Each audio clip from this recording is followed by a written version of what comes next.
You're listening to the Cyberwire Network, powered by N2K.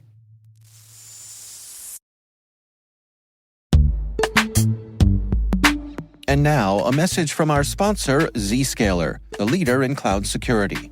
Enterprises have spent billions of dollars on firewalls and VPNs, yet breaches continue to rise by an 18% year-over-year increase in ransomware attacks and a $75 million record payout in 2024. These traditional security tools expand your attack surface with public-facing IPs that are exploited by bad actors more easily than ever with AI tools. It's time to rethink your security. Zscaler Zero Trust plus AI stops attackers by hiding your attack surface, making apps and IPs invisible, eliminating lateral movement, connecting users only to specific apps, not the entire network, continuously verifying every request based on identity and context, simplifying security management with AI-powered automation, and detecting threats using AI to analyze over 500 billion daily transactions. Hackers can't attack what they can't see. Protect your organization with Zscaler Zero Trust and AI. Learn more at zscaler.com/security.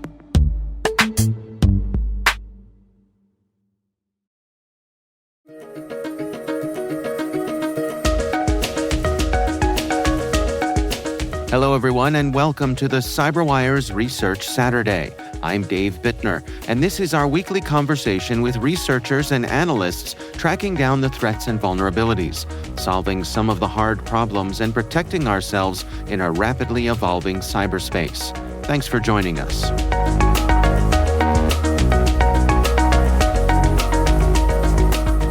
On December 10th, Arctic Wolf Labs threat intelligence team uncovered some novel threat intelligence related to a recent zero-day vulnerability affecting Cleo managed file transfer products. Cleo is a business-to-business supply chain integration software out there, and we observed a mass exploitation campaign off the Cleo products for initial access. That's Mark Manglickmott, Senior Vice President of Security Services at Arctic Wolf. The research we're discussing today is titled Cleopatra's Shadow, a mass exploitation campaign deploying a Java backdoor through zero-day exploitation of Cleo MFT software.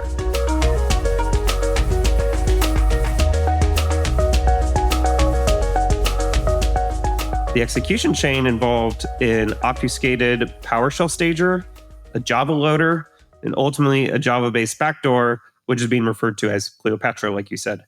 The initial access, our preliminary evidence suggests that the remote code execution vulnerability, CVE 2024-50623, may have been used to execute a malicious PowerShell script.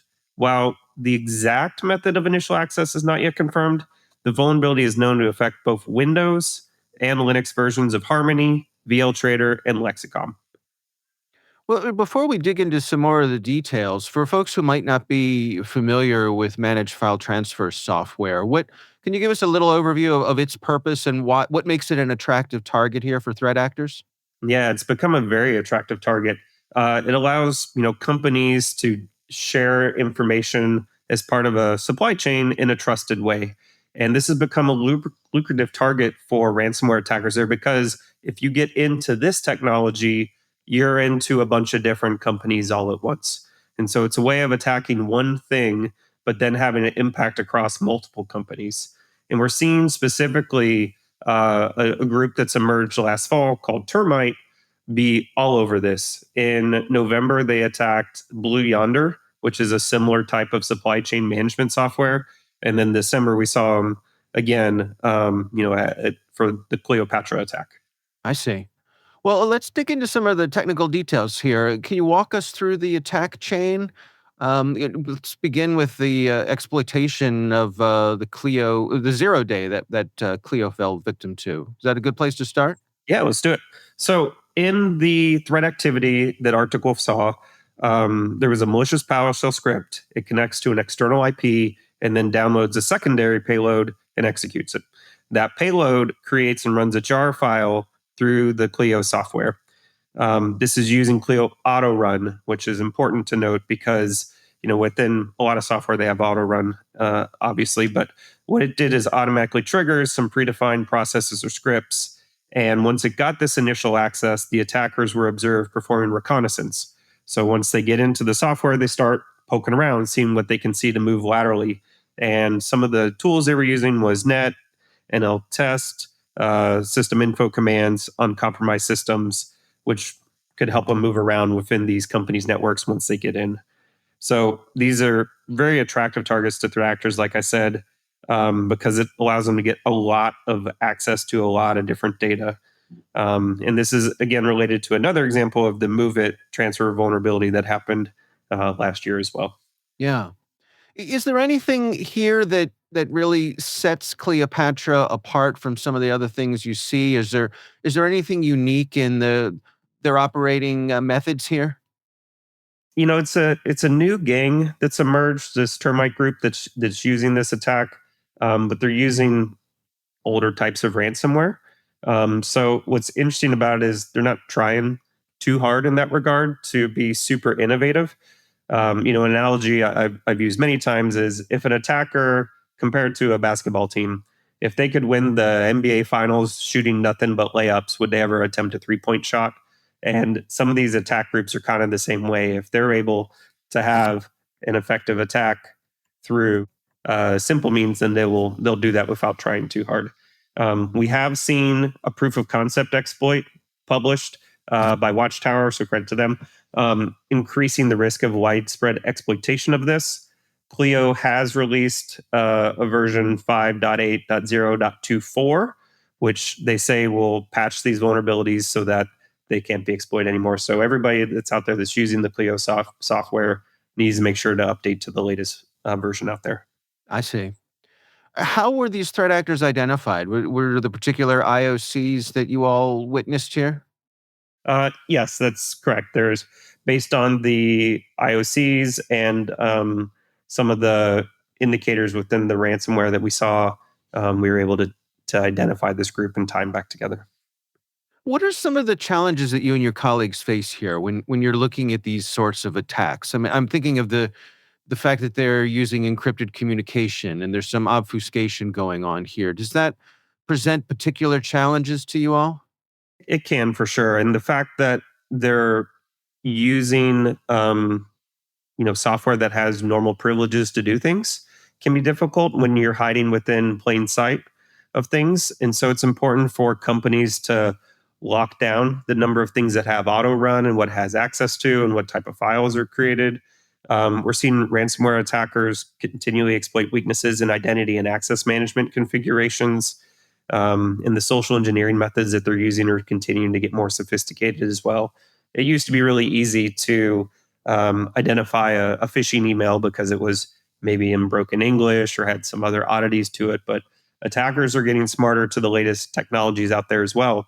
And they're using, ChatGPT and other AI tools to plug in their draft of a phishing email and have it cleaned up so that it looks, too legit to quit out there. Critical infrastructure is continuing to be targeted as well, and a lot of times the monitoring capabilities on these is sometimes spotty. So it's really just how broad and interconnected networks are, and how much companies are trusting other companies and having those connections back and forth. It's just you have to have really high vigilance. You have to make sure you're working on MFA, and you have to make sure you're monitoring all of the different key facets of your enterprise, so that you can catch things very quickly.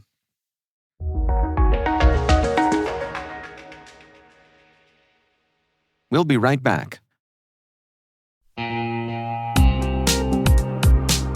Cyber threats are evolving every second, and staying ahead is more than just a challenge, it's a necessity. That's why we're thrilled to partner with ThreatLocker, the cybersecurity solution trusted by businesses worldwide.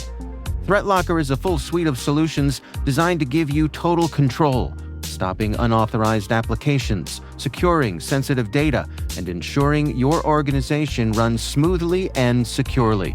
Visit threatlocker.com today to see how a default deny approach can keep your company safe and compliant.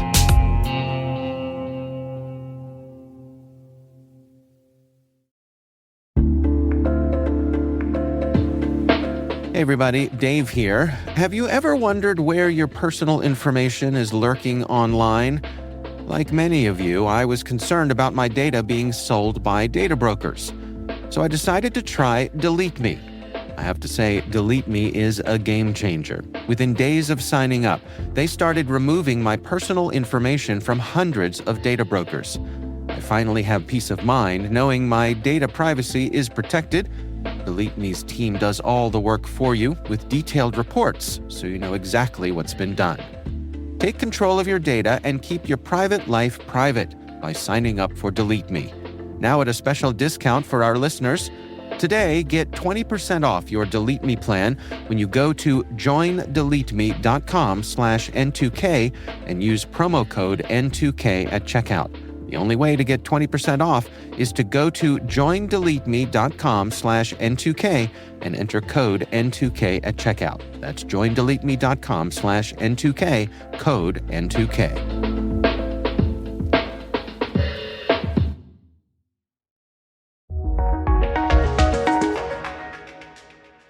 Yeah, I know in the research you point out that Arctic Wolf acted decisively to protect your own customers. Can you share some of the steps that you all took to mitigate the risks of this campaign?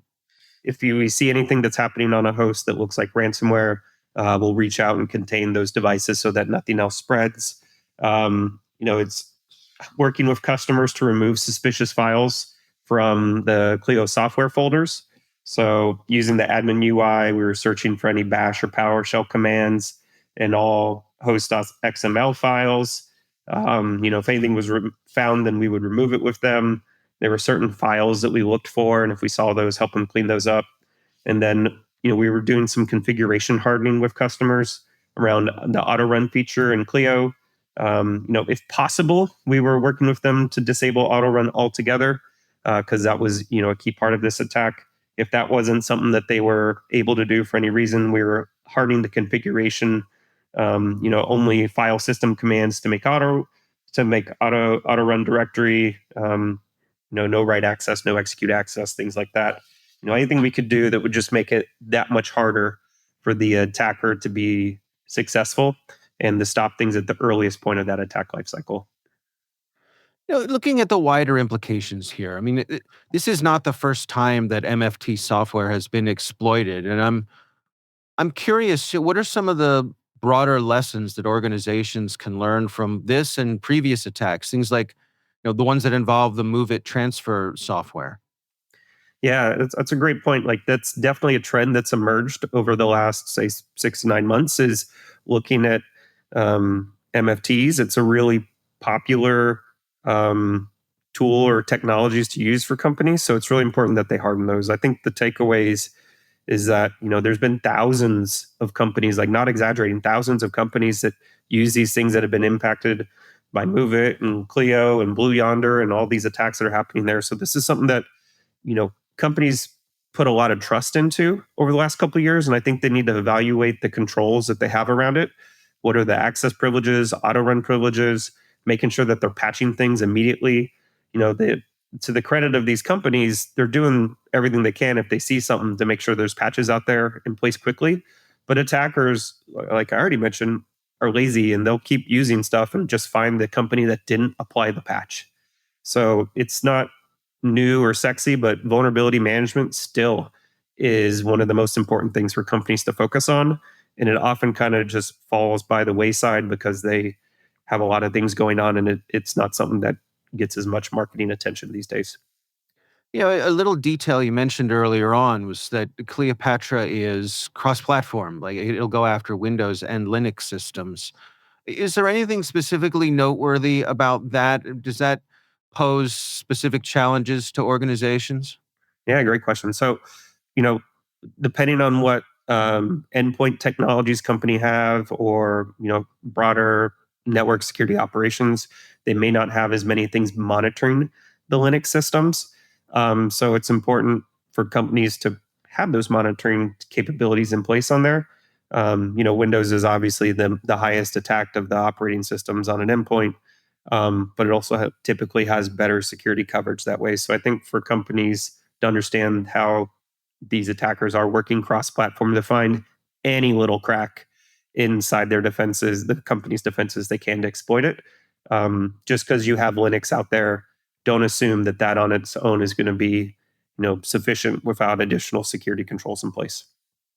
Well, let's talk about recommendations here. Suppose I'm an organization and I'm using the Cleo MFT software.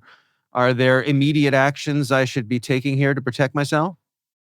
Number one, apply the latest patch. That's the most important thing you can do, and then stay up to date on as this continues to evolve, because these things usually have multiple different rounds that they go through. So stay up to date on the latest patch. Second thing to look at is autorun within Cleo and see if you can harden that, configure that. Next thing is, what are the access controls that you have for users and administrative privileges on your network? Working on those things, and then making, the final one I'd say is have security monitoring in place around any sort of trusted connections you have with other companies out there, or software that is in place in order to help with your supply chain. Yeah, I'm curious on your own personal insights here. I mean, as someone who's deeply involved with this stuff day to day, was there anything in particular that stood out to you about this particular campaign? I think what's interesting about it is that it's a continuation of a trend, in that we're seeing it go after file transfer technologies. We're seeing that they obfuscated it, used a PowerShell stager, Java loader, and then a backdoor. The combination of things there is interesting in how they're not being overly brazen, like we see some attackers are. They were trying to be a little bit stealthy with how they did things, which is a bit of an evolution on some of these managed file transfer attacks. In the past, they're a little bit more smash and grab, and this time they're trying to be a little bit more stealthy to get in there. That allows them to have more time to do reconnaissance and kind of look for lateral movement, and then be more selective with who they go after for the ransomware attacks. So I think that's interesting and novel here, and that's definitely something to keep an eye on as the trends evolve, which makes it even more important that I mention again that companies apply the latest patches for these things out there. Because as attackers get deeper into these things, it can be more difficult for the security monitoring to catch stuff because it looks legitimate. So you have to rely on those companies to make sure that they're applying, developing patches and you apply them.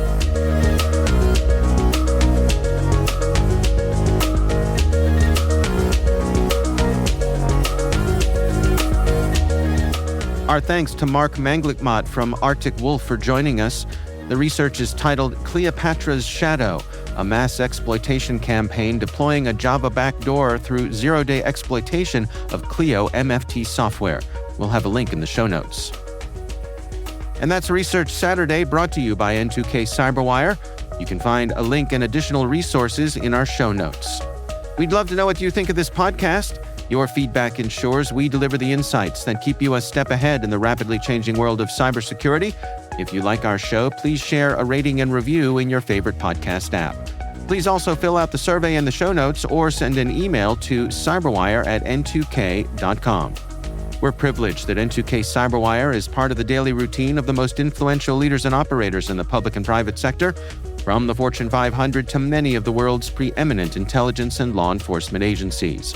This episode was produced by Liz Stokes. We're mixed by Elliot Peltzman and Trey Hester. Our executive producer is Jennifer Iben. Peter Kilpie is our publisher, and I'm Dave Bittner. Thanks for listening. We'll see you back here next time.